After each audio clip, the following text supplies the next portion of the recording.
Twin Cam has, quite by accident, made itself a channel that tends to root for the underdog.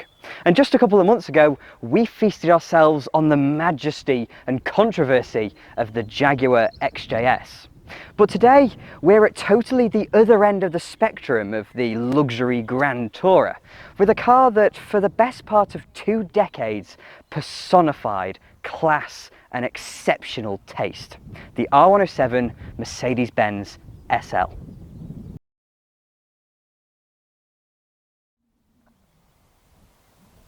Before we get into it, Twin Cam is proudly supported by Bidding Classics, the online marketplace for appreciating classic cars, where this very Mercedes-Benz will be going to auction very soon. So if you're interested in getting yourself an utterly timeless piece of automotive history, then please do follow the link in the description. But the 107 in general, and despite now being the quintessential SL, its predecessors gave it a hard act to follow. Mercedes-Benz has a rich and varied history in all kinds of motorsport, and the SL is central to that, with the original road-going version of the Gullwing 300 SL of 1954.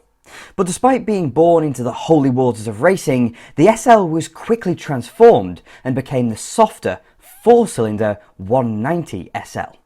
That being said, it remained a deeply desirable and expensive car, and when it was replaced in 1963, the new Pagoda SL became among the chicest and prettiest cars ever built. It had lost all its sporting intentions and had little overt flair, but the Pagoda was class personified. It was confident in its simplicity. It was simply a Mercedes-Benz in the greatest traditions. And that's so important for us to note, because the R107 SL we have with us today wasn't really a sports car. It was a luxury Grand Tourer that oozed elegance. And the best way to illustrate this is to place it alongside its 3-pointed star contemporaries. In this rundown of the range from 1972, we see the W114, the modern E-Class, the W108, the modern S-Class, and of course, the famous W100, known as the Grosser or Grand Mercedes. All these cars are upright, outwardly luxurious, and infinitely refined in their style. The SL was a car to cruise to Monaco in, with the top down in ultimate comfort, then to be received at the Hotel de Paris as royalty. And to go with that image is the philosophy that got Mercedes there in the first place. A basic overarching need to produce timeless and dependable cars. This was long before biodegradable wiring looms and the whole Chrysler saga. An era when you may well have bought a Mercedes-Benz as a status symbol, but the company didn't build one. They were comfortable with the image they already had, and the cars were all the better for it. Just by glancing at the literature of the era, we see it's obsessed with quality of both design and production, and although it is from Mercedes' own publication, I think this statement from Stuart Griffith is central to their philosophy. Whilst these cars are very up to date, they never incorporate extreme engineering. Whilst modernity is well regarded at Stuttgart, extreme caution in using only proved designs is even more important. We've already mentioned the Pagoda SL's restraint in design, but that car also moved much closer to Mercedes passenger cars in terms of engineering, and the R107 continued that, but revolutionised the SL's on-road manners. The car's basics come from the W114, the period equivalent to the modern E-Class, and though it was never cutting edge, it performed just as that statement suggested. Starting from the bottom are disc brakes all round, which is still nice for 1971, but was really a given on cars of this level. Moving forward are a set of double wishbones, just about as good a basic setup as you can get, but at the back are a set of trailing arms. And in this era, they were perfectly acceptable, but most definitely conservative. If they'd have wanted the SL to be the finest handling car in the world, they'd have gone down a similar route to Jaguar and employed wishbones, inboard brakes, all that jazz. But they didn't.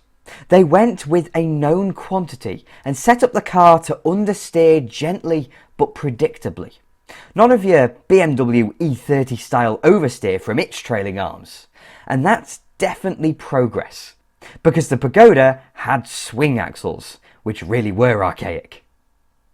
I think that conservative philosophy feeds neatly into the era this car was born into, because the R107 was really shaped by legislation. The old Pagoda was lithe and delicate in its style, and the reason the new car was so much chunkier was not just because it was aimed towards the cross-continental grand touring market, but because it was designed to meet any safety legislation the US government could have imposed. So the body engineering is remarkable. In most cars, unless they're particularly awful, the body engineering generally doesn't get a look in. But the 107 has recognisably modern crumple zones at the front. This windscreen frame is designed to take a rollover, and the glass is bonded in rather than having a big rubber seal. Similarly, the transmission tunnel and the sills have big, sturdy box sections on them for the sake of strength, and the fuel tank is mounted above the rear axle, so it's less likely to be punctured. And inside, they all originally came with the famous padded steering wheel, so you didn't suffer quite so horrific a case of face kebab. But there's more, because many of the early press cars came equipped with ABS in 1971. Now, it wasn't really available to consumers until 1980, but then a couple of years on, they could come with an airbag and seatbelt pretensioners in 1982. That's 11 years on from its launch, and it was adapting perfectly to technological advances. The 1970s were the worst decade to be launching any kind of sports or luxury car, and we've seen that already on TwinCam when we studied the Jaguar XJS, but Mercedes-Benz could simply brush it off as a minor inconvenience. They were so unflustered by world events because their reputation was so supreme. For a period, the United States looked as though it might ban convertibles, and we've seen that one too on TwinCam with the Fiat X19 and Triumph TR7. But as I've said, this windscreen frame could withstand rollovers, and just to be sure, because they could, they simultaneously launched the SLC as a longer wheelbase 2+2 coupe. It's a cliche to say that this is when Mercedes-Benz built their cars properly, but it's an unavoidable statement. They could simply shrug while other manufacturers fell through crisis after crisis. In the end, the 107 was up to 300 kilograms heavier than the Pagoda, so to retain its ability to really move, they had to do something pretty radical with the engines. I've already mentioned that the original road-oriented SL had a little 4-cylinder lump, and the Pagoda exclusively had straight 6s, between 2.3 and 2.8 litres. But with that extra heft and the increased focus on sheer waftiness, the 107's engines started at 2.8 litres with the all-new dual overhead camshaft M110. And that brought with it a bit of a power bump, from 170 in the Pagoda to 185 brake horsepower in the new 280 SL. But the headliners started with this car, the 350 SL, which was treated to a similarly modern V8, the 200 brake horsepower overhead cam M116. That made the 107 the first SL to have 8 cylinders, and though there were a raft of additions and changes over the years, the pinnacle was the 500 SL, with the bigger M117 V8 and 240 brake horsepower. It's really not a lot considering we have 5 litres of displacement to play with, but as we're coming to expect, it's all in the smoothness, the reliability and the tractability, as the 500 produced nearly 300 pound-feet of torque. And every single car came with some variety of Jetronic fuel injection. In period reviews, journalists did note that they weren't enormously fast, but the ability was there to do 130 miles per hour nonetheless. But the centre of their attention was the ease of wafting about, the solidity of its drive and the sheer quality of its build. And that you had to pay for. I want to provide some real context because these cars were produced for so long and in such great numbers that, despite their price point, they're just a fixture of luxury motoring for many of us. So I have a motorist guide for January 1973, when the R107 was still in its infancy, and the base price for a 350 SL was £6,189. That's 800 quid cheaper than an Aston Martin Vantage, but it's on the same page as a BMW 3-litre CSI, £600 more than a Porsche 911S, and nearly double the price of a 12-cylinder Jaguar E-Type. It was more expensive than a Dino even, despite being closer, performance-wise, to a Datsun 240Z. But in buying one of these, you had the advantage of a car that wasn't ever going to date. Going back to our Sturt Griffith quotes from before, and the chief of the styling department declines to put styling ahead of function. He also avoids embellishments as such, as these tend to deteriorate quickly, and his object is to provide a body that keeps its pristine appearance over long periods. These cars launched 52 years ago, and that's staggering considering how the style could get away with being 35 years old. Of course, Mercedes-Benz stuck with this general styling theme through to the mid-1990s as part of that conservative philosophy I mentioned. But consider this. In 1971, the vast majority of cars had small, usually circular headlamps and tiny rear lamps. But the SL has full-width units, wrapping round the sides and spanning the majority of the front and rear ends. And though it sounds meaningless, it was done for the sake of safety. Bigger lamps means more light, and the famous ribs on the rear lamps are there to retain visibility when covered in dirt or snow. In 1971, very few cars had these, and that was the time when the common folk were rocking around in 1100s and Mark I Escorts. But by the early 1980s, the entire motor industry had copied it. But otherwise, it is totally devoid of those aforementioned embellishments.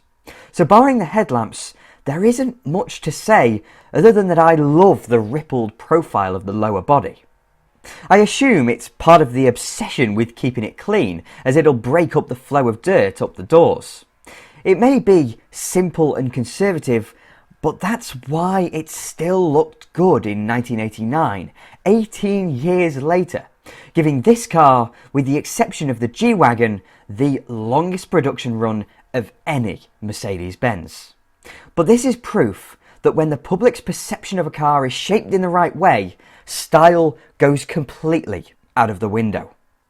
I'm not saying it's ugly, but it's handsome rather than attractive, especially in the United States because their government was mad. And that level of sense is reflected as well in the interior, because this is the 1970s and 1980s when manufacturers first discovered plastic dashboards, and the majority of those were awful. They were flimsy, cheap and brittle. But in here, it looks as though you could get away with it being from the mid-90s. It's just engineered to that next level compared to anything else of its era. It just has everything. In fact, the only thing worth mentioning that this car doesn't have is 12 cylinders. V8s are great, but they aren't as smooth as a V12 you'd find in something like, I don't know, a Jaguar XJC or XJS. I'd also argue that the XJS is better looking than an SL, but that's because I'm mad. And when the car is considered as a dependable luxury GT, this leaves a Jag or a BMW 6 Series looking like a toy car.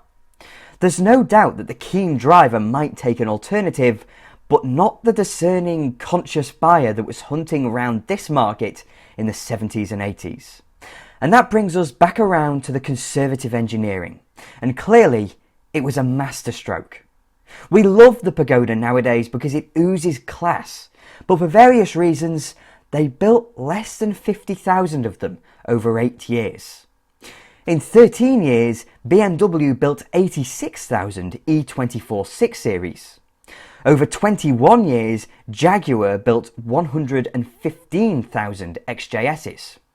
But in only 18 years, Mercedes-Benz built 300,000 107s. Let's just take a step back here. We can't ignore the fact that by 1989, these were considered old, but that's not such a bad thing. Because these still excelled in refined and classless cruising. It just wasn't quite on the same page in terms of outright ability as the best of the best by that point. But saying 18 years of production doesn't mean an awful lot, but this should. Back in 1971, the sphere of convertibles and sports cars was very, very different. That was the era of MGBs, E-Types and Dino 246s. And though cars like the XJS survived in a similar manner to the SL, their surroundings were so totally unrecognisable. In 1989, you could buy a Mazda MX-5, a Skyline GTR or a Ferrari 348. Technological advancement had moved the motor car on so far in that period, but it's testament to the philosophy of Mercedes-Benz that they could produce a car unremarkable on paper, but that was so refined in its ability and design as well, with a reputation any other manufacturer would die for.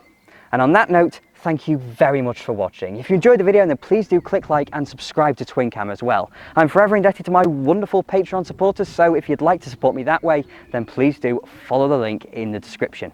And I'll have more videos coming along soon.